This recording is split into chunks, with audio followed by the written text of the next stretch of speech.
Hey folks, we're back again. This time we have Darren Rungasamy with us, who is a freelance journalist, photographer, is on the Instagrams as Reallyloudcars, I believe, but definitely worth a follow. Lots of very informative posts, not just pretty pictures, but there are pretty pictures to go with them. He's a long-time friend of Retro Rides, and welcome, Darren. Hello, David. How are you? I'm doing all right. We are getting by. You sound really calm because every single time I speak to you, you're normally very stressed.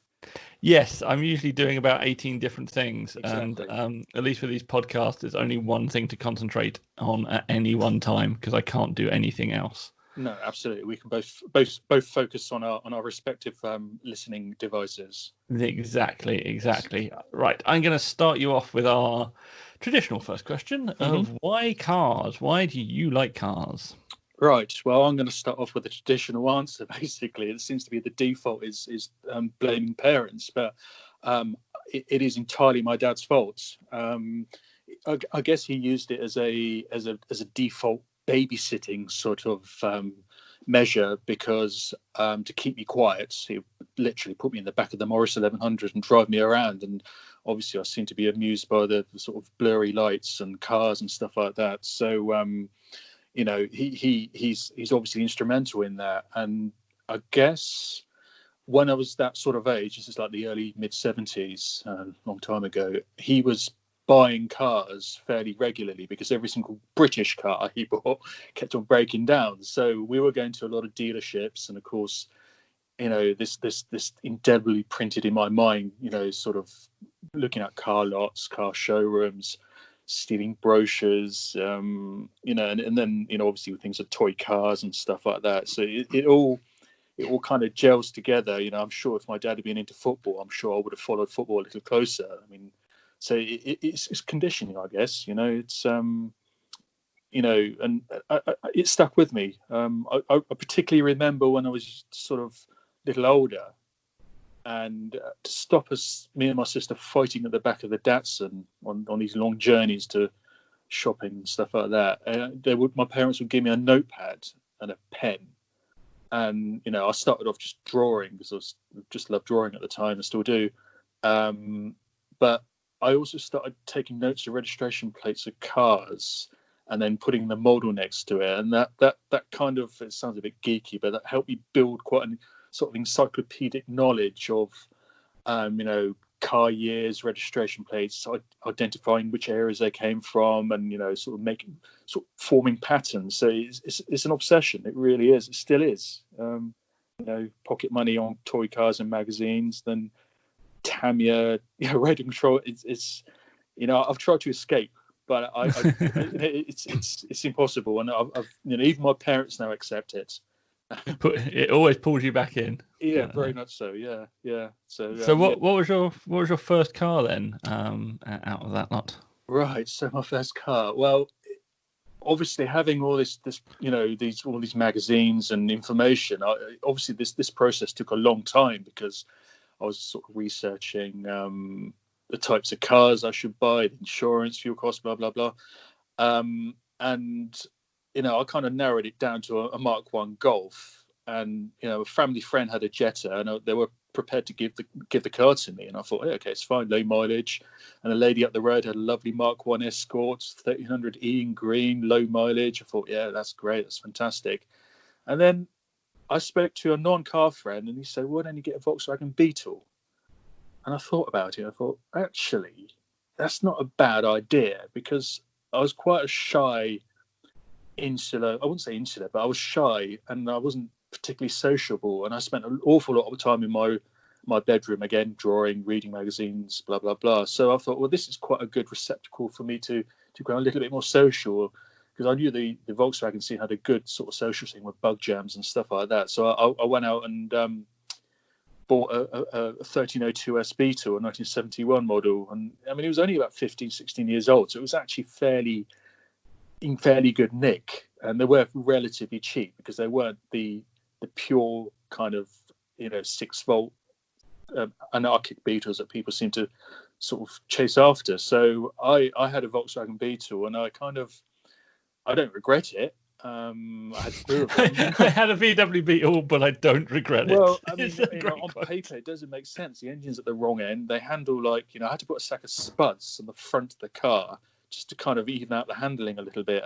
But it was safe. It was strong. It was actually quite reliable as well. So as cars go, you know, it's not bad. I know VWs get a lot of flack, but you know, it was really important for me to get into a car and drive. That was probably my main aim in life at the time.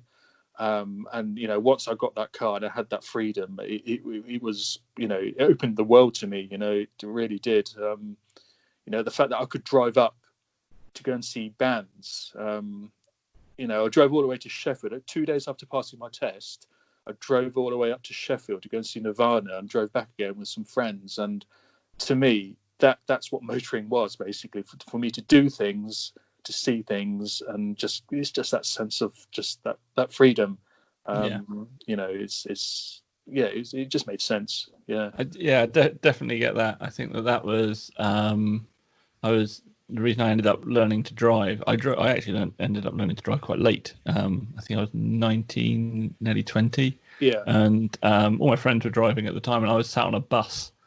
And I weirdly, going to sound awful. I was listening to the Lightning Seeds. It was it was the 90s, and one of the lines in one of their songs is "Put your foot down and drive." Yeah, and I was just like, "That's it! Like that's what I would say." I'm sat on this bus in this traffic jam, and it was like horrible. And I was just thinking, if I had a car, I could have taken a different route, and I'd have had the freedom to not be here. And then that line just stuck in my head, and that definitely resonates. That idea of freedom to be able to just sort of go and do what you want to do. Exactly, it just clicks. You know, relying on public transport, cycling everywhere, which is absolutely fine. And then in this day and age, is actually, you know, it's quite fashionable, isn't it, to cycle? Apparently, so I hear. So I understand it. Yes, but you know, it's just that emotion of getting in a car, the smell, the you know, it's everything about it. You know, it doesn't matter what car it is either. You know, that's the thing. It's still that. You know, obviously, to join a car there's a great responsibility, but it's I don't know what I'd do without them. I don't know. I'd struggle. I really would. So did you end up going to VW events and using it in that way as well? Did that social side of it take off for you, or did just this freedom allow you to become more social in general? Did you end up at Bug Jam in your Beetle? Yeah, very much so. So you know, I'd take a few friends there, and obviously I'd follow convoys, you know, and quite a few of these people, they had their, you know, really, really nice show cars as well. So whereas mine was just a standard, and I didn't really do much in terms of lowering. I think I lowered it slightly, but I was far too practical to think, well, you know what, I don't want to be hitting speed bumps. But yeah, it was a social aspect, and again, it brought me out my shell. You know, so I started meeting people, talking to people. You know, and it was a great opener really as well. It gave me a good understanding about how people interact with their cars. I think it's quite important, because I often think that the cars are interesting, but anyone can max out a credit card and buy something. But how you interact with it, what your history is with it, what it means to you is actually more interesting than the car. And that at that point, you know, 17, 18, 19, I began to understand that. You know, I feel, you know, you can start a conversation with almost anyone if you've got sort of basic knowledge of either cars, football, or the weather. And you know, I could just about manage a conversation about football. You know, I used to follow sort of Liverpool when I was younger, because everyone did, because they were good, and they have become again. But cars was my default thing. You know, I could start a conversation with someone. That's a great social thing. You know, even someone that's got with a passing interest in cars, you can just say, well, I really like the colour of that. That looks lovely. And they'll just go on and say, yeah, it suits my nail varnish, or something silly like that, you know. But you build this connection. And, you know, I love that social aspect of it. I think it's quite important. And as time goes on, I realised that's probably, like I said before, more important than the actual car itself. Yeah. So I first met you in 2004. Yes. But at what point is this? Like, so your first car, what's that? It's going to be mid to late 80s? No, or early this 90s? it's early 90s, Yeah. 1991. So yes, Oh, yeah, that's a nice period to be going to bug jamming. very much so. Yes, yeah, So there's effectively a sort of 13 or so year period there where I'm guessing you're still going to shows, you're changing what car you've got, and all of that kind of thing. So what was what was your progression? Because when I met you, you had Datsun Cherry, and that's correct. Yeah, as Simon, who podcast listeners will know, I do the other podcast with occasionally.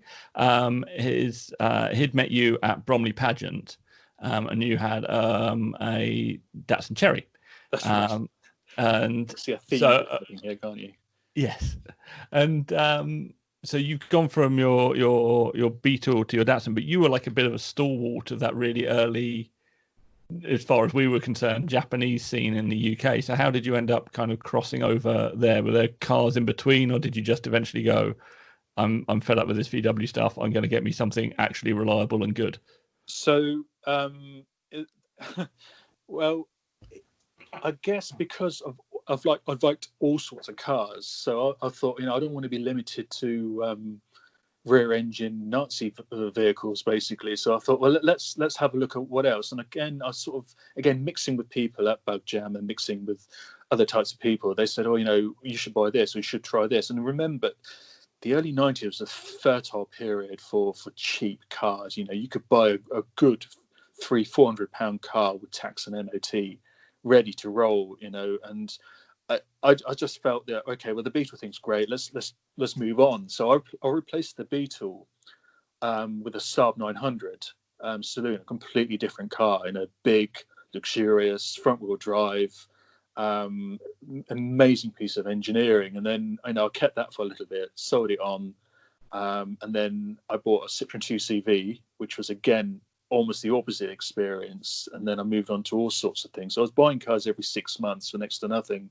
And the Datsun thing came along by mistake, really, because my parents had Datsuns throughout the 70s and 80s. And when you're a teenager, on the occasion that I'd miss the bus, I'd oversleep or something, mum would sort of load me up in the Datsun Sunny and take me to school. And I'd ask her specifically to drop me off just at the bottom of the road, because I didn't want people to see me in this Datsun Sunny. It was quite an old version as well. All my friends had Astra GTEs, their parents had GTEs and Golf GTIs and stuff like that. And I just thought, I don't know if I could cope with the ribbing of turning up in a 8-year-old Datsun. So I discounted Datsuns completely. And then all of a sudden it was about 95, 96. And I noticed a Datsun Sunny at the bottom of the road. And I looked at it and I thought, you know what? It's not a bad looking machine. It's quite funky. And, they didn't really want much for it. And I thought, well, I'll buy it. Let's see what happens. And it just took I was quite abusive with my cars as well, and it took everything. It really did. I tried to kill that car and it just wouldn't have it. And it kind of I grew there's obviously the reliability, which is what they're famous for, and it wasn't a particularly nice car to drive, and it wasn't very comfortable, but I just couldn't kill the thing. And I just thought, it's a plucky little car. And then that just kind of opened up the Pandora's box of Datsuns, really, because they were cheap and cheerful at the time. Nobody really wanted them, and there were people within the Datsun club, which I wasn't that involved with, but I knew I can get sort of fairly cheap cars off them. But as time went on, I continued the kind of car events, because I attended one of the early Japanese, they call it the Japanese Auto Extravaganza at Billing Aquadrome, and that was probably one of the first places to have a collective of old Japanese cars. So, guys would turn up in Mazdas and Toyotas and really, really nice cars, these RX-4s and Datsun Cedrics, Toyota Crowns, and I just thought, what, I want to be part of this, because these cars are absolutely superb looking. They're absolutely beautiful, beautifully engineered, well screwed together. They look amazing. I don't understand why other classic car people don't buy them. And there was a bit of resistance to Japanese cars as well. There'd always been a resistance to Japanese cars. It's obviously kind of, there's historical connotations there, obviously. But I think because they're seen as inferior, because they never had driving dynamics built in, they're always created to travel from A to B and not much else, and that's what people wanted. But the visual aspect of them, with the heavy chrome and the sort of ornate details, the wild colours, mad hubcaps, it's all, it just clicked with me. I just thought it's it's obviously reminiscent of, it's a reminder of my childhood, which I think a lot of people associate that with classic car motorings. Most people you speak to and they says, oh yeah, my dad had one of those or whatever. So that there's always that connection. And it's a great conversation piece as well. Nearly every single time I took the Datsuns out, still do, people stop me and just say, yeah, I lost my virginity in one of those, or whatever, and they'll tell you some sort of some ramble about, how it. Again, it's something that I connect with because I'm exactly the same. I'm an enthusiast, a fan, a fanatic. So that enthusiasm is something that's to be encouraged. It makes the world a nicer place, I think. But I also fell into the French car thing as well, because again I was anxious to try every single type of car, with the exception of British cars. And the only reason I didn't really favour British cars is because there's so many of them around, and if I really fancied something like a really nice Dolomite Sprint or something like that, I could find one fairly easily. And part of the fun of getting a car is the hunt, I think, and finding the right one. And with Datsuns, it's become increasingly difficult, but you don't really have much of a choice. So with British cars, it's fine. But with the Peugeot stuff and the French car stuff, I bought a car. When is this? Roughly around the time I joined the forum as a daily driver. So 2000, 2001, 2002. It's a 106 Rally, and I worked in a town which was about 20 miles away, but to get to it was all cross country and twisty lanes. And I thought, right, so I can use a Datsun, which is fine, or can get myself a £1,000 Beta, but let's do something, just do the right thing.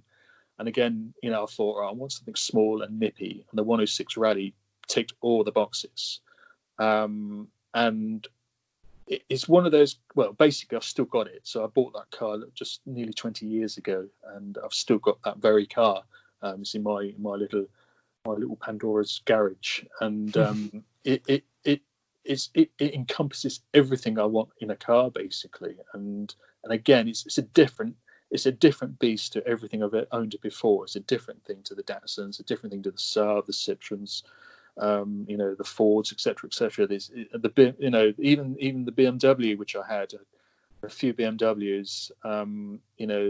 They're superb cars. The E30 and the 2002 are both brilliant cars. But this Peugeot just has, I don't know, it captures something. It captures that joy of motoring in a small package. And I've never been a speed freak either, so I don't need to travel fast, but I'd love to get from A to B in it. It's kind of lost. I'm almost emotional thinking about that little car. It's not so much fast, but entertaining, I guess.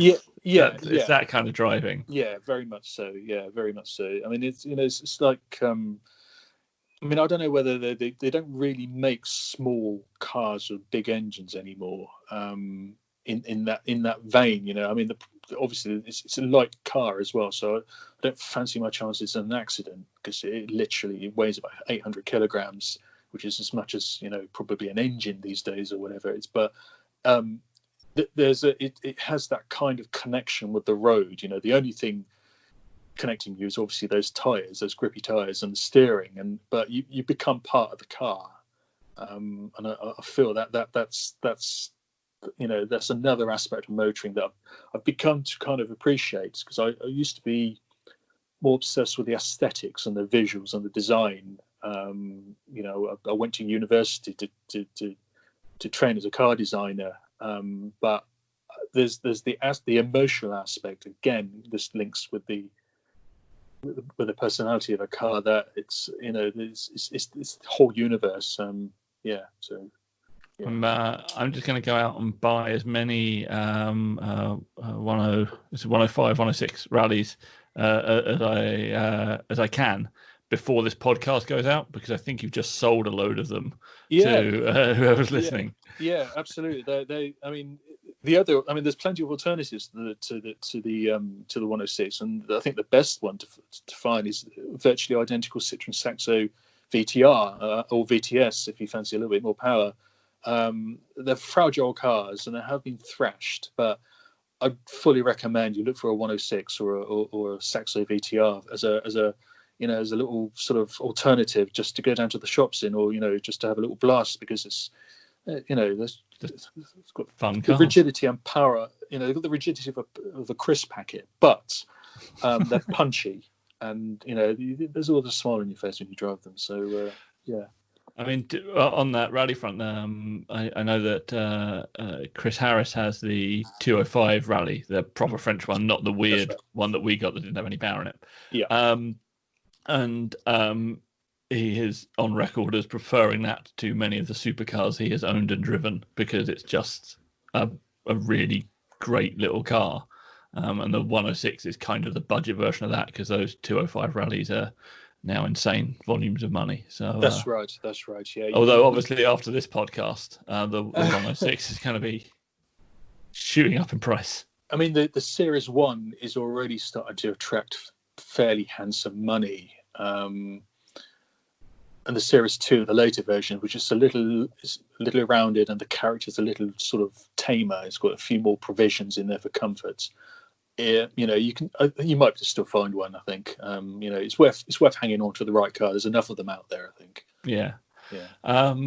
So you one of the things that always I find entertaining about talking to you and looking at your Instagram stuff is you're a documenter of cars. And it sounds like it started at a very young age. Yes. So, like, what is it that attracts you? Is that just an aspect of your personality, this sort of documenting and this need to know stuff? Like, it's great that you communicate it out as well. I know there's people out there that hoard their information, and you're very free with it, which I appreciate. But what is it about that attracts you to doing that stuff? Yeah, I mean, I've always been fairly. I've always liked to have a library of information. I've always liked to. I'm happiest in my study, surrounded with all my magazines and books and photos, toy cars, brochures. I've got everything I need around me, and everything is there on hand. And I like the idea of sitting down and just kind of researching an aspect of a car and learning something from myself. But one of the great things about social media is that I can post something up, and it's going to attract obviously a lot of attention from people who have owned those cars, and they'll tell me something else about it that I didn't know, or they'll tell me their personal experience about that. And I think that is really, really important in this day and age. There was a time I never, journalism never crossed my mind. And to tell the truth, form of printed journalism, I did a little bit of writing for Retro Japanese a couple of years ago. That's Hubnut's Babies in Seabrook. But I find the idea of using social media to communicate in that respect a lot better, a lot easier, a lot cheaper. Obviously, the money is I don't make money from it, but what I do is I do come across as putting something down and trying to make it entertaining to read.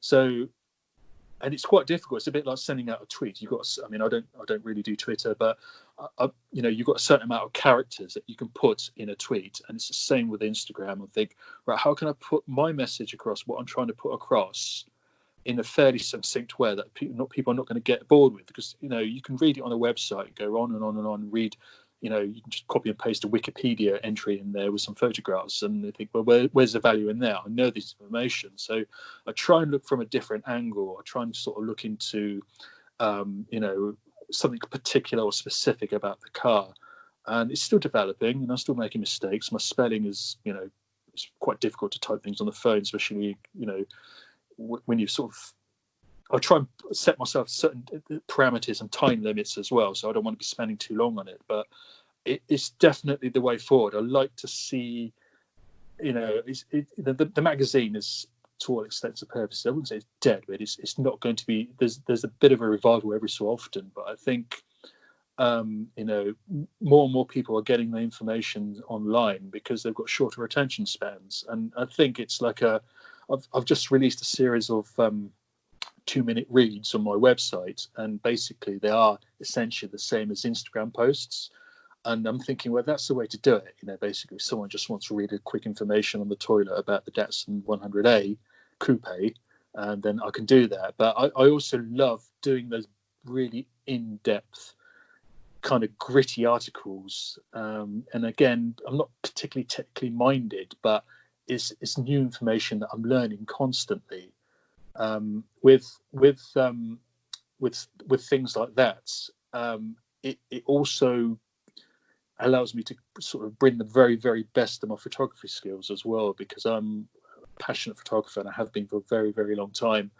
And the opportunity to go and, literally swarm over a car, and I could spend hours on one car if I needed to.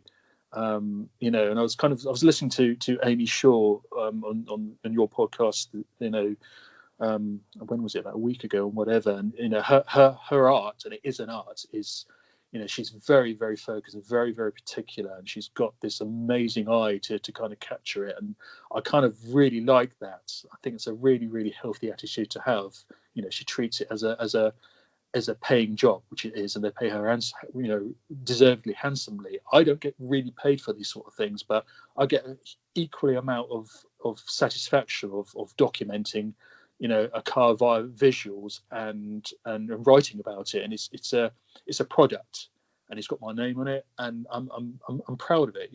There's and again, it's just something that I do because I enjoy doing it, and if something comes out of it, brilliant. If nothing, not a problem. I can live with that.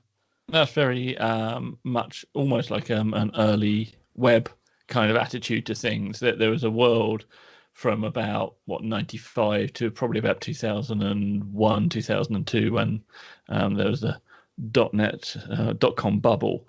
But during that sort of kind of 6-7 year period, people were just putting information out there. Information was free because people wanted their name out there and to share this information with people. That sort of gregarious approach of, I find this interesting, I'm looking for other people that find this interesting, or maybe you'll find this interesting.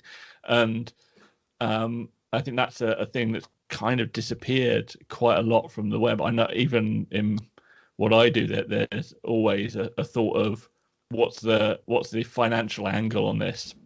Can I put ads on this? Can I do whatever? Is there a job at the end of this or whatever?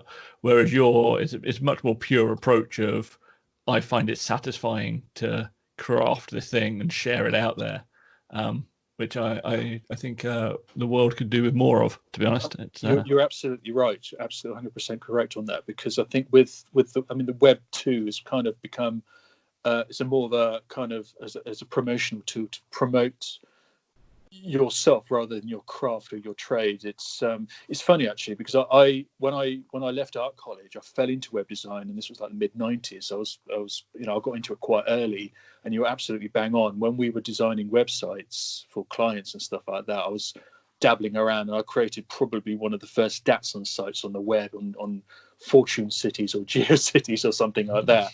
And there was a kind of like a cottage industry of websites that you can just kind of produce and put your name to it, and it's definitely that kind of ethic is you're absolutely right. That's basically where it's come from. Yeah, a friend of mine had a GeoCity site, which was just a list of all the stupid band names he'd thought of. Fantastic. And you don't see that sort of thing anymore. That's not what the web is anymore. Like maybe that'd be a Twitter account or something. But yeah. it's a very strange change we've seen.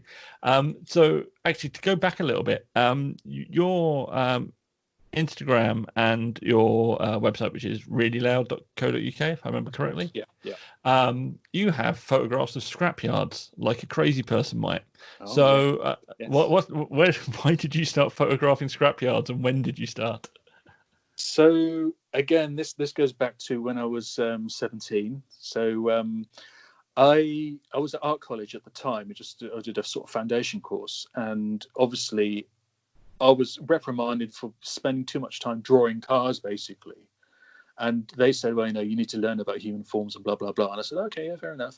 And this one of my two tutors, Martin White, he said, well, okay, it's clear that we're not going to have any success in trying to steer you from drawing cars, but have a look at other aspects of cars. And I thought, okay, I can do that. He says, why don't you go to the car park and just have a look at rust and dents and dings? And I thought, yeah, that sounds great. So had a look there, did a few sketches and whatever, and I thought, yeah, I can get into this.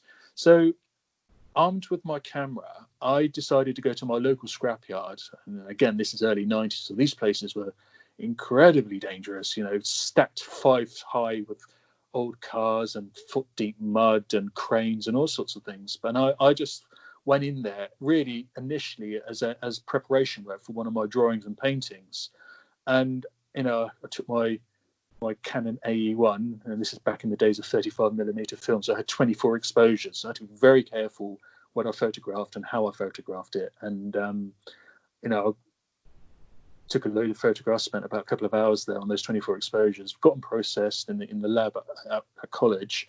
And I just thought, you know what, this is ace. I love this. This is absolutely brilliant. I showed it to my tutor, and he said, yeah, this is, these are really interesting. And I didn't know why they were interesting, because I was only interested in capturing the car. But what I did do is learn a little more about tone and contrast and composition, and it gave me a lot of confidence in what I did as well. So throughout the 90s, I basically visited, most of the Oxfordshire scrapyards, because it was kind of local. Every so often I'd venture outside to kind of the Reading area or beyond. But in most cases, I would just simply spend hours with my camera taking photographs of scrapyards and scrapped cars. I was aware that I was capturing something utterly unique. No one else would be able to replicate that photograph, and that really appealed. And I was also documenting something that would obviously never appear again. And you're kind of capturing a little bit of social history as well, because with legislation and regulations regarding sort of waste materials, scrapyards were closing down and changing, and I was just all I was doing was documenting it. And again, the forum and Retro Rides is probably the key one. When I started posting on there, it really, really connected with people, and I thought, well, this is really interesting, because I never really thought that it would. It was all, but I felt so kind of, again, emotional and proud of all these photographs that I took over the years, and I'm still uncovering them, because I was nearly every weekend I was going to scrapyards taking probably up to about 50 photographs a weekend. So I've got piles and piles and piles of negatives up there upstairs, and slide films and stuff like that, and every so often I'll post them on my Instagram. But I did drawing originally. They were for my artwork, and I was doing a lot of drawings from them. But it's an interesting body of work, and I'm toying around with an idea of doing I don't know whether I should do an exhibition of the better ones or whatever, to see if I can push it a little further. But I still go to scrapyards to this day. My local scrapyard is, he's known me. I've been going for 25 years, and all I have to do is just thumbs up to him, and he says, "Yeah, off you go." But it's becoming increasingly difficult to photograph scrapyards, because they're more kind of recycling and breakers yards now, really. So they break the cars up and just store the parts. And there was a bit of resistance as well in the 80s and in the 90s, because there were fairly dodgy places run by dodgy people, and every so often I get refused to go in there. They just say, "No, you can't go in there." And I just thought, well, I'm not going to argue with him, because he's got a dog with pointy teeth, and maybe slightly dubious right-wing sort of opinions as well. So I was never going to push them to say, "Oh, please let me do that." But I'm glad I did. I have absolutely no regrets of photographing scrapped cars, and Great, it's brilliant. Yeah, it's fun. It's fun, absolutely fun. Yeah, it's one of those sort of bittersweet things, because you kind of Yeah. look at them and it's this sort of captured moment in time, but also you're looking at it going, oh, but I could do with that car right now. It's crazy. You know, I was photographing Ford Sierras and Austin Montegos and Maestros and thinking nothing of them because I thought they're just ordinary cars. And even today, I've got this mental block in my head that, you know, anything with a kind of prefix plates of A-Reg 1983 is modern. Yeah. which is you know, it's insane really, because, you know, a lot of my followers are basically probably weren't even born at that point, so they see an A-Reg Sierra as an amazing classic car, whereas, you know, my reference points are obviously a little earlier. You know, so I think I'm just astonished and delighted and really happy that it clicks with people. I really am. Yeah, definitely. It's it's one of those things. Time sadly marches forward for all of us, and before you know it, the cars that were definitely brand new, as far as you're concerned, are now 25 years old and were basically on the border of retro, if not already retro. And you're like, hold on, how did that happen? Like, Exactly. there's stuff that came out or was still on sale the year we started the forum that would now probably be considered retro, but you could buy it as a brand new car off the forecourt when we started. Well, it's the same with the Rally, because, you know, when I had that car, it was only 3 years old. Yeah, I remember that was your modern daily driver. Exactly. When I saw you at Pembrey that time. And when I sheepishly turned up at Retro Rides last year in the Rally, you beckoned me over to the classic car section. I thought, okay. Then I start thinking about it. I think, well, actually, this is nearly 20 years old. Yeah. You know, so yeah, why not? It's one of those kind of borderline cars, because it's the Rally. If it was like a stock one, if it was a stock 106, then no. If it was a modified 106, then I'd give it some thought. Exactly. But the Rally's that little bit extra special. Yeah, it is. Yeah. I want to take you on a little journey now, Yes. overseas, because another place you document occasionally is Mauritius, I believe. That's correct. Yes. And that's got a lot of interesting cars there. So talk to us about Mauritius a little bit, and what's out there and why. Okay, yeah. So again, by default, it's my parents' fault, because they were born there, and basically it was a British colony, and it sort of gained independence in the late 60s. But it's an island that's basically best described as influenced by the surroundings. There's a lot of sort of French architecture and English architecture, Dutch architecture, and Portuguese as well. All three countries had, you know, laid claim to the island, you know, in the past. So this, as I suppose, it's a trading post in some respects, because it's in between. It's in the Indian Ocean near to Madagascar, so it's a gateway to Africa, but it's also a connection to India and Australia and China. So from the early days, it was importing a lot of cars from all over the world.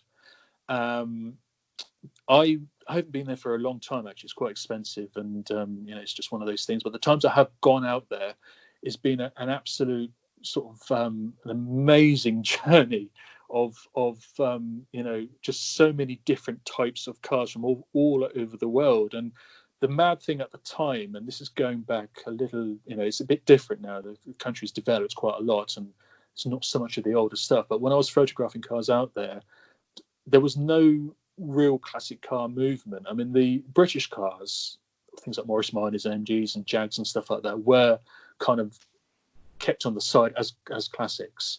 But there'll be all sorts of mad things like you know, Skyline S63s and sort of GC10 Skylines, early Toyota Corollas, you know, even some of the weird sort of Holdens and Vauxhalls and Fords from Australia and South Africa hobbling around. And again, because they weren't seen as classic cars, they would be used as daily drivers. So I'd wander around with my cameras and occasionally get into a little bit of trouble, you know, and I had to explain to them in my quite poor French, because it's a French, it's a Creole, but you know, you can get away speaking French there, and explain to them that I really like the car. We don't get cars like this in the UK. Can I take a photograph of it?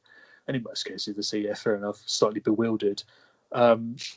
But the thing is the car, the state of the cars. So, for example, there was this Toyota Crown, like an MS60 model with the kind of classic hockey stick indicators on the bonnet, and it was absolutely battered to hell. But I looked around it, and I noticed the back of the car was sort of unintentionally lowered. It was sagging, and I said, what have you done to the suspension at the back of the car? And the guy said, oh, I ran out of filler, so I used cement to fill the rust holes. So at the time, there obviously wasn't a great deal of there wasn't an MOT as such. As long as the car's rolling and running, it wasn't too much. And capturing this sort of stuff, these cars hobbling in between very, very modern machinery as well. There was I took a shot of a Lotus Esprit. I think it was the only one on the island at the time, overtaking a Toyota Publica. And I'm thinking, where else in the world would he get this? The island has come leaps and bounds in the last 10, 15 years. A lot of money, a lot of investment, and the island has been completely transformed to a point where I think I'm correct in stating that it's the most affluent island in Africa, and it's become a hub for commerce and internet businesses.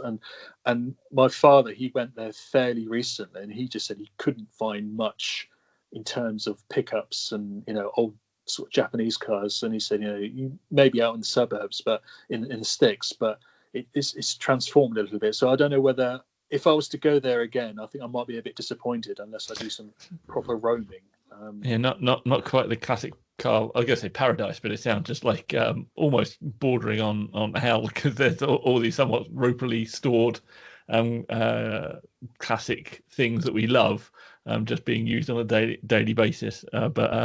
Maybe not nowadays. Have to. No, not so much. I mean, there might be some in the smaller sort of islands, but it's such a small island as well, and the volume of prosperity it's increased. So I suspect people can afford to go out and buy 10-year-old, Volkswagens and Toyotas and stuff like that, rather than sort of hold on to their old Simcas and Ladas, which is a bit of a shame, really. But that's the way of the world, basically.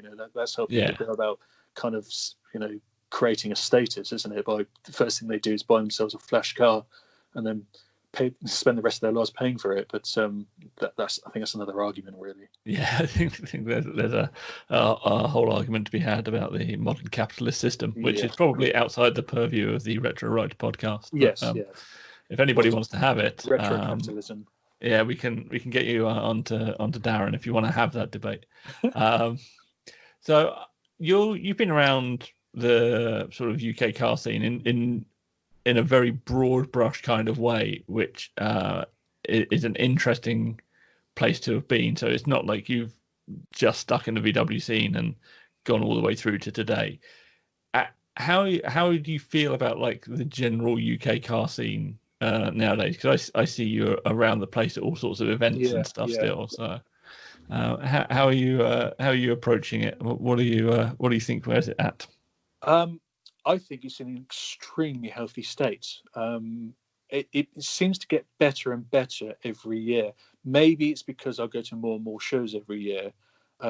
It's strange, really, because I kind of like all different types of shows. So back in the 90s, I was attending the kind of cloth cap sort of pipe smokers local events in the village hall kind of thing. Where there's sort of fairly traditional sort of array of cars, and then you kind of it all looks a bit standoffish, stuff like that, but then you get sort of talking again to the owners, and you click, you connect, and you make a friendship, and it's no different to going to some of the sort of more recent modified car stuff. Once you show an interest and get to know the owner and their logic and their reason, so that's always been a theme. It's always been there, but the sheer variety and the open-mindedness of a lot of these events, they're catering specifically, obviously, for certain types of people. I remember going to a Max Power show in some arena in Surrey a few years ago. I managed to blag a press pass there, and again, it was way out my comfort zone, because I didn't really I couldn't really understand the point of it, However, what I did sort of appreciate from this, the amount of hours and time that people will put into a car.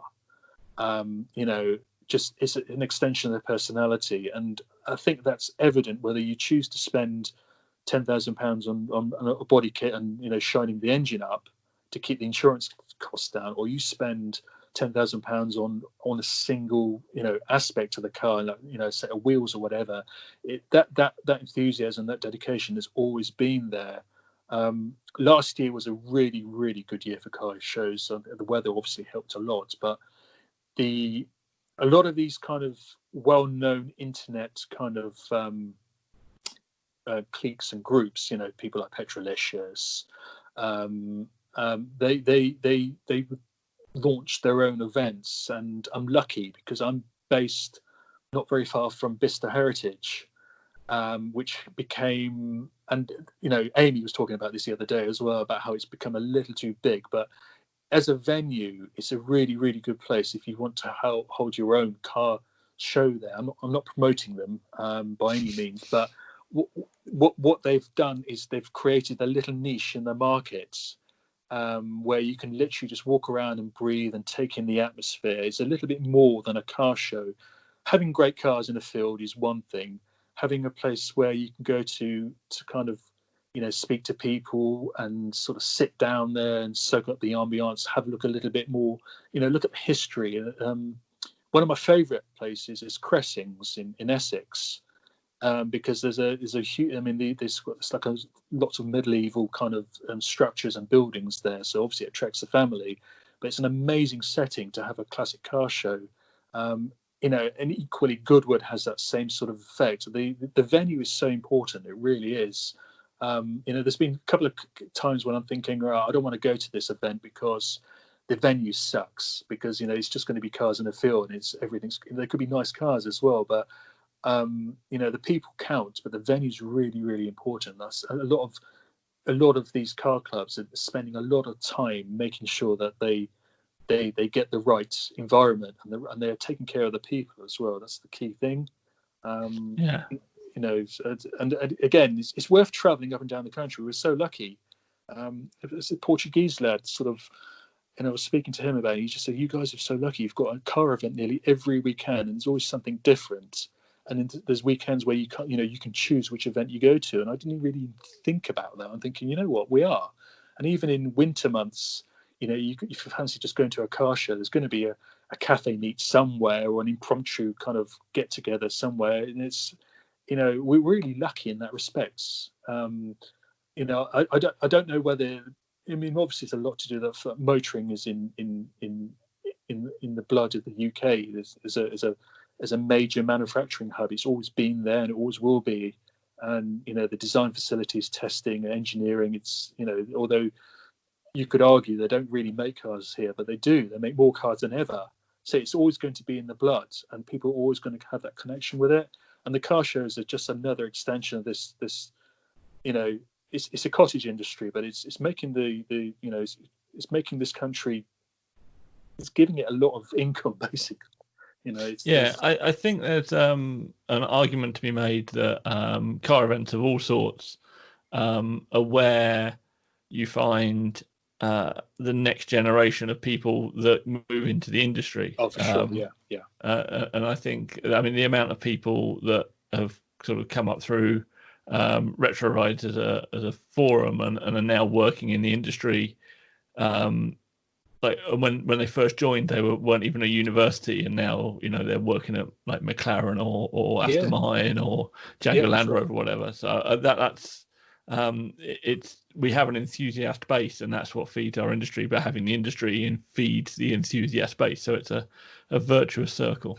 Absolutely. Whereas that's the other thing about Retro Rides as well. When I kind of first wandered into the forum, is that a lot of the people that were contributing, they've made a real name of themselves. Kind of Johnny obviously being one of them, and again Ian Seabrook as another. Bryn. Mm-hmm. There's a lot of these guys that we just knew as usernames, with a car, that have carved a remarkable niche out of a shared passion. And again, you should never underestimate the power forums like that. I mean, what you guys did and created, and it was one of the first kind of sort of modified retro car forums around, and the fact that you attracted people from all over the world, and managing that and kind of moderating it must have been an absolute nightmare. But you've created something that a lot of people have copied now, and I think again it all kind of clicks into this kind of this energy that we all have regarding cars. And I kind of, I mean, I'm not particularly good at recognizing people as well. So when I'm out and about, I'm quite distinctive looking, so people know who I am. And I might be a bit standoffish when I'm trying to sort of take photographs or just absorb the culture. But every so often, people will just say, "Oh yeah, you're really loud, aren't you?" I said, "Yeah, I am," and I feel kind of, I don't know, humbled a little bit by it, I guess. I mean, when you asked me to do this, and I just thought you're having a laugh, aren't you? Because I'm kind of, with you had Larry Chen on here, for God's sake, and the Sniff Petrol guys, and I'm thinking, these are Premier League people. I'm kind of Vauxhall Conference, maybe. Actually, no, I'm more Dr. White's Reserve League in comparison to what these guys are.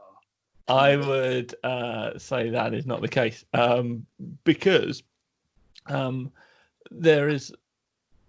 It's interesting to me that people think that way. People are interesting, as you've said. Like, car people are interesting, and their stories are interesting.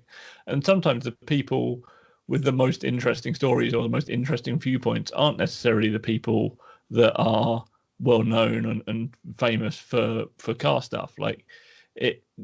I mean, I love chatting to Larry and Amy because I got a penchant for photography, and obviously Rich Porter's a funny guy and he's got the stories. That was brilliant. I really enjoyed it. But the thing with Rich Porter, and I'm hoping he'll come back on, I'm not interested so much in the Top Gear stories, and that's what he's famous for. Sure. And because he's written a book on it, if you want to know that stuff, it's out there. There's other podcasts, all that kind of thing. But Rich Porter is an interesting man because he has made a career out of making jokes about cars, pretty much. And that's what in the crap car book, and that's what's interesting about him. And I think the same is true for a lot of less famous people. The thing that's actually going to be interesting, and the story that's interesting and unique to them, is going to always be interesting and unique to them, regardless of whether or not anyone knows who they are. And I think that you tread a nice balance, because your Instagram is eminently followable. It's super interesting. Really Loud Cars. If you don't follow it, you should. But also you have what I now learn is an even more comprehensive history with these things than we knew. So it's definitely you're definitely more than worthy to be on here, Darren. And you're a published journalist and photographer and all of that kind of stuff. And the standing orders in the post, David. Yeah, that's good. Talking of Rich Porter, he has a question for you. As is the way of these things. I've managed to chain these questions together. And he has asked you if you could keep one car from the past in production and let it evolve up to the present day, like the 911 or Golf or Fiesta did, which car would you choose? I think that's quite a difficult question, but I think off the top of my head, I don't want to think about it too much because I can be in here for another 3 hours looking at the merits. But I think the what Citroen created with the 2CV is something that has not been replicated at all. I've always kind of, I mean, I bought one in the mid 90s, one of them cheap and cheerful, and originally it was just to get me from A to B, but the enjoyments and the merits of the cars, the comfort and the ability to go off road, the ability to just about keep you dry. There's there is something about the character of that car. It is literally so basic, it really is literally just a little sort of hut on wheels with suspension, but it has a winnable character. And I think cars today, they don't have that. I mean, you can style a Fiat 500 to look like the original, but it's not going to have the same character.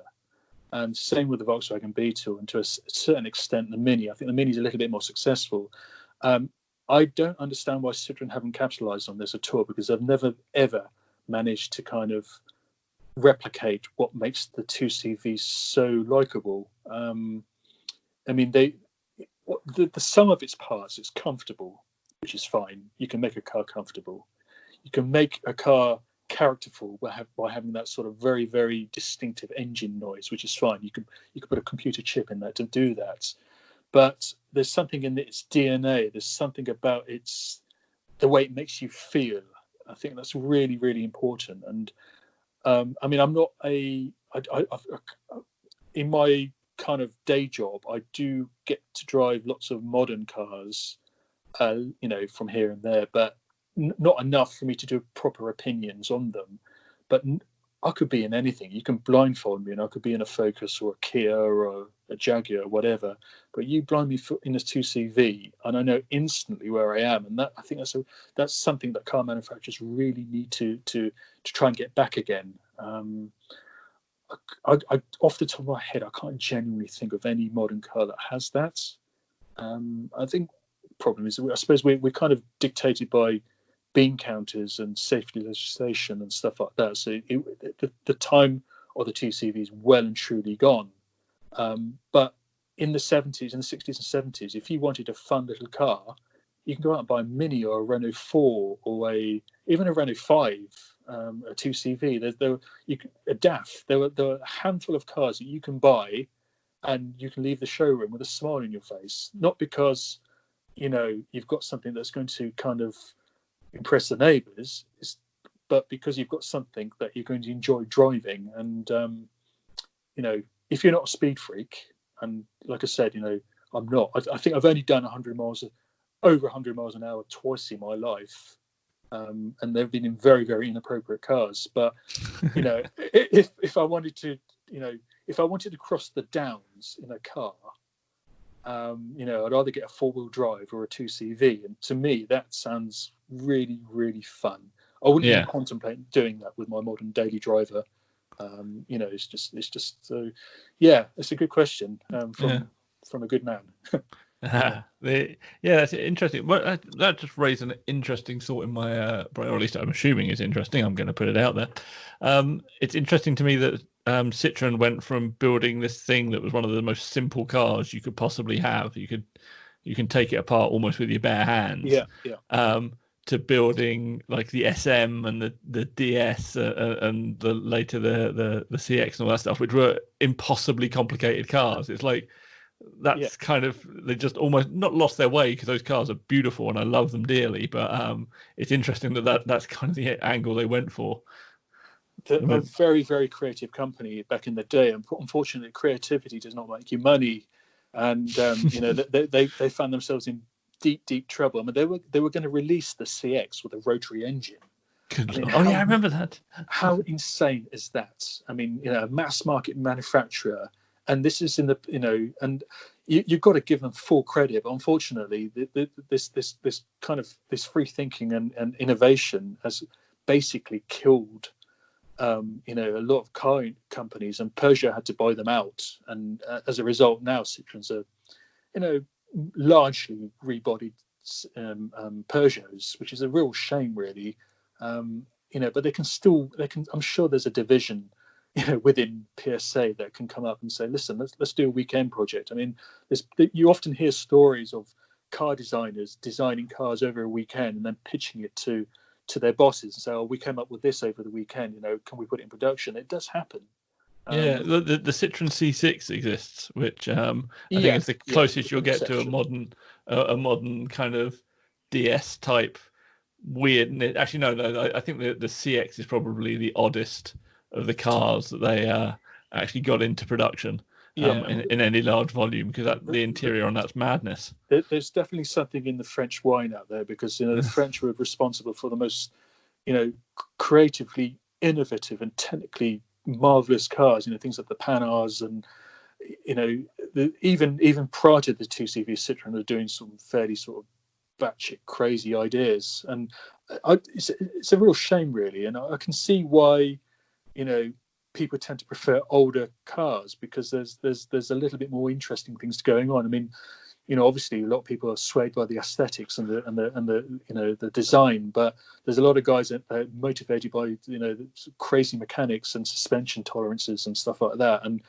I wouldn't know where to start with a modern car, but I'd love to investigate a little bit more about inboard braking in a Citroen GS, because I think that's an insane idea, but it works just about. Yeah. And I think that's what makes a car interesting as well. The aesthetics and the kind of styling is obviously one thing, but the whole sum of its parts is it's missing. It really is missing. I think there's an argument to say that sort of some of that weird innovation still happened in a couple of different places. So the Kai cars in Japan, like particularly in the sort of late 90s, early 2000s, when they were going to these sort of weird 3-cylinder stuff that was pushing out like 160 brake horsepower somehow in these tiny little chassis. That's kind of, there's a bunch of innovation there, and there's definitely people that are a little obsessed with that. And then at the other end, you've got the kind of hypercar market. So you've got people like that, like the Koenigsegg stuff with the gearbox that doesn't have any gears, and the new Gamera or whatever it's called, that is again a 3-cylinder engine but some electric motors as well, and it's like 700 brake horsepower in a 4-seater car. It's just bonkers. It's like a mad thing, and that's happening because they're kind of unlimited on money, to a certain degree. Whereas, as you said, has been countered for the majority of manufacturers, they're not making cars that are that adventurous because somebody's already decided how many they're going to sell. Exactly. It's funny you should say the electric thing, actually, because I think the electric thing's fascinating. I'm really interested by it. I went to the Fully Charged show last year, and there was one of the hangars, one of the not hangars, the little workshops were full of converted classic cars with electric motors in there. And I think that's again, I mean, this has been mentioned obviously by Johnny Smith, but that is an untapped potential there, I think. I mean, there was a Ferrari 308 GPS there, and they literally ripped the heart out of the car and replaced it with what looked like a washing machine motor. And you kind of walk around it and feel, I don't know, you feel odd. It's like, but you think, that someone's had the balls to do this, and what they've created is something so utterly unique as a showcase. You think, well, there's got to be something in it. So there's that, I think. I think the my angle on stuff like that, 308 and some other things like that, is if a Ferrari engine blows up, it's expensive to rebuild it, which is why in the States they often ended up with Chevy motors and stuff in them. Which are probably better anyway. Probably arguably a better engine. Probably doesn't make as nice a noise, but no, but they're going to be more reliable. So I don't think it's a new thing to do that. They're just using the engine. They're almost just using the engine that's available, but they're kind of making a point in that.